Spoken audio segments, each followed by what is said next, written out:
पिताजी बहुत भूख लग रही है। 2 दिन से कुछ नहीं खाया है, चक्कर से आने लग रहे हैं। पिताजी मुझे भी बहुत तेज भूख लग रही है और दीदी को भी बहुत तेज भूख लग रही है। हम दोनों ने 2 दिन से कुछ भी नहीं खाया है। आप कुछ खाने को लाओ ना। मेरे बच्चों चुप हो जाओ, मैं तुम्हारे लिए खाने का कुछ इंतजाम करता हूँ।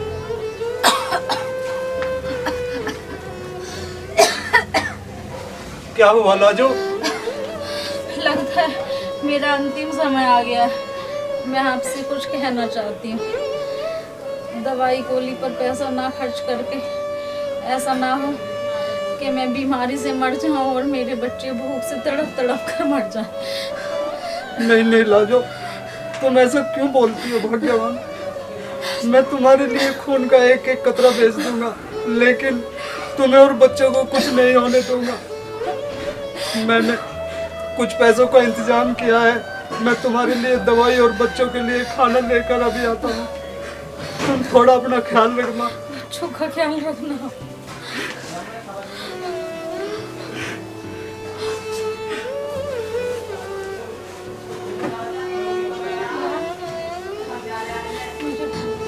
बच्चों, तुम्हारे पापा खाना लेने गए हैं, तुम खाना खा लेना।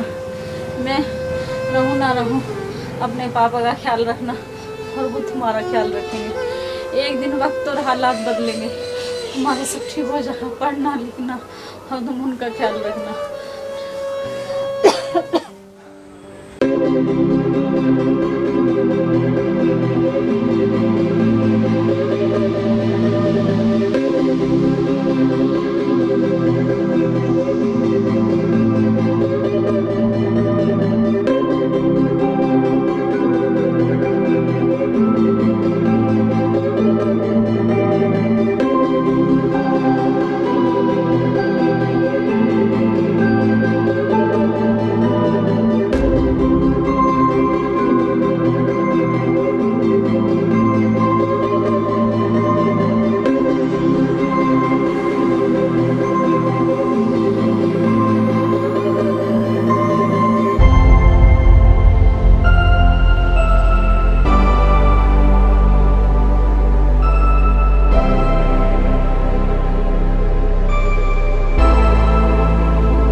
सभी लोग भूखे हैं और मुझसे मेरे छोटे भाई बहनों का रोना बिल्कुल भी नहीं देखा जाता।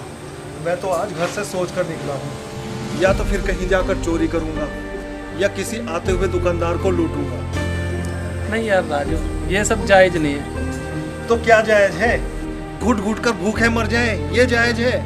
काम नहीं, धंधा नहीं, कोई मदद करने वाला नहीं, और वो कहते हैं ना, प्यार और जंग में सब जायज है। और हम इस भूखमरी, लाचारी, बेबसी के खिलाफ एक जंग ही तो लड़ रहे हैं। अब तो अपने पेट की आग बुझाने के लिए हमें कुछ ना कुछ करना ही पड़ेगा। क्या कहना चाहता है यार? वो देख, सामने से कोई आ रहा है। चल उसे चल के मिलते हैं। चल चुपचाप ये पैकेट हमारे हवाले कर दो। नहीं, ये पैकेट मैं तुम्हें नहीं दूंगा। ये मेरी बीवी बच्चों के लिए है। ये बीवी बच्चों को नहीं।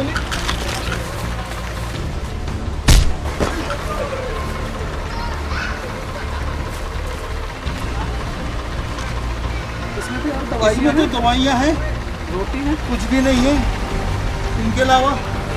राजू जेब देख इसकी। यार इसमें तो दवाई का पर्चा है।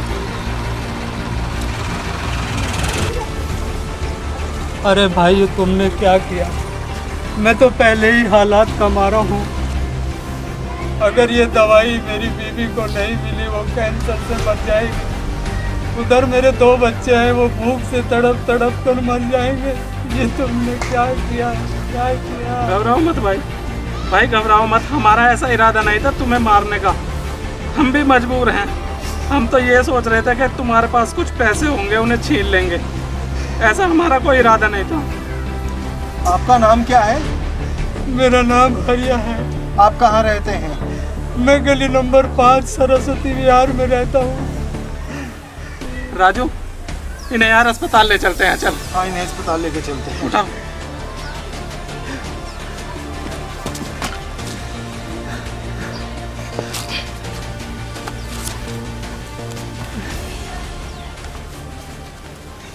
चल राजू चल।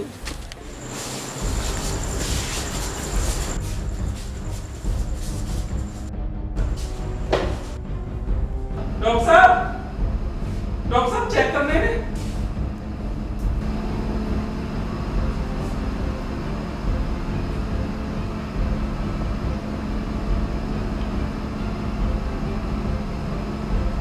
क्या लगते हैं आपके? डॉक्टर साहब मामा के लड़के हैं।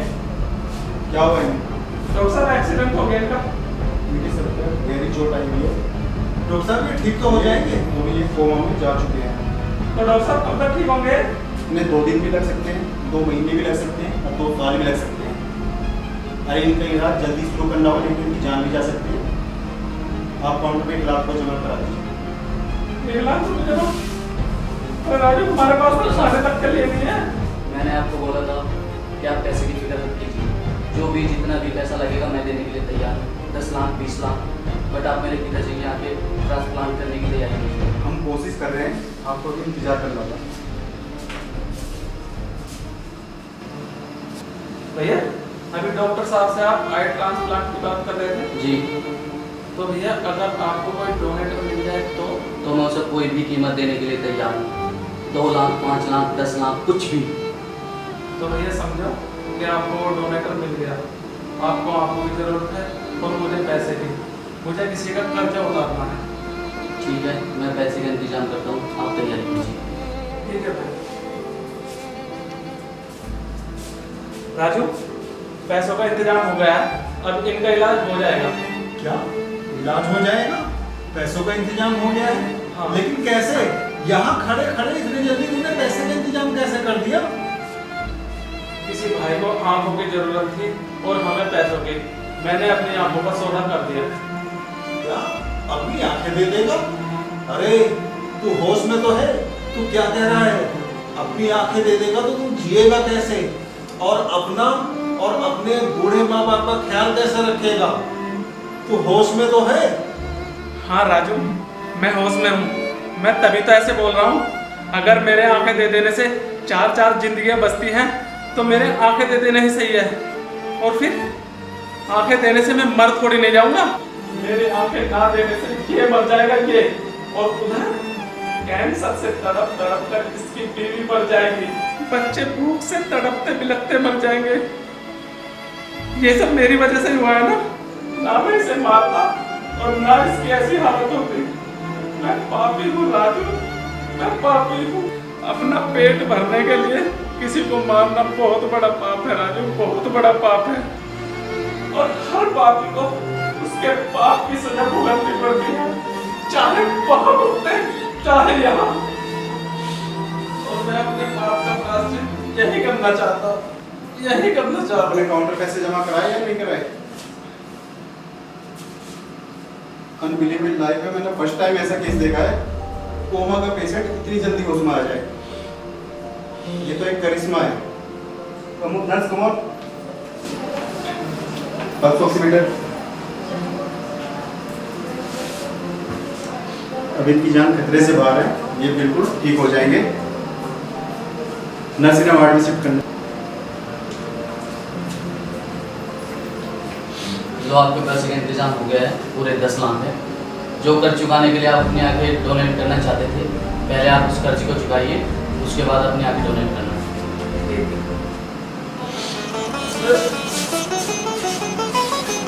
ये किसी का कर्जा नहीं है इन पर, ये तो मेरी बीमारी के लिए अपनी आंखें बेचना चाहते थे ताकि मेरा इलाज अच्छे से हो सके। लेकिन भगवान इतना निर्दयी नहीं है जो ऐसे देवता इंसान पर ऐसा अनर्थ हो देते। Hello, yes yes, okay, very good, okay okay. आपके लिए खुशखबरी है, आई बैंक से कॉल आया था, आपके पिताजी की आंखों का इंतजाम हो गया है। जी डॉक्टर साहब, थैंक यू सो मच। तो भैया अपने पैसे नहीं दोस्त, ये तुम्हारी अमानत है। आज के इस दौर में कोई किसी के लिए इतना नहीं करता जो आपने इनके लिए किया है, इसलिए मैं खुश होकर ये पैसे तुम्हें देता हूँ। राजू ये पैसे हम हरिया को दे देते हैं, ये हरिया हरिया के घरवाले के इलाज के काम आ जाएंगे। लो भैया ये पैसे रखो। नहीं, इसका बात तुम ही हो, मैं नहीं हूँ। अरे भैया इन पैसों से आपका इलाज हो जाएगा और उधर आपके घरवाले कैंसर से पीड़ित हैं, उनका इलाज हो जाएगा। ले लीजिए आप, ठीक है? चल रहा है। हेलो दोस्त, मेरा करोड़ों का बिजनेस है। मुझे तुम जैसे ईमानदार और मेहनती लोगों की ज़रूरत है। मेरी कंपनी है राजपाल ब्रोकर्स के नाम से। मैं तुम्हें उसमें मैनेजर की पोस्ट देता हूँ। देखा असलम, मैं कहता था ना, भगवान के घर देर है अंधेर नहीं। एक दिन वक्त का पहिया जरूर घूमेगा, और वो वक्त का पहिया घूम गया असलम, घूम गया। हाँ राजू, तो सही कहता।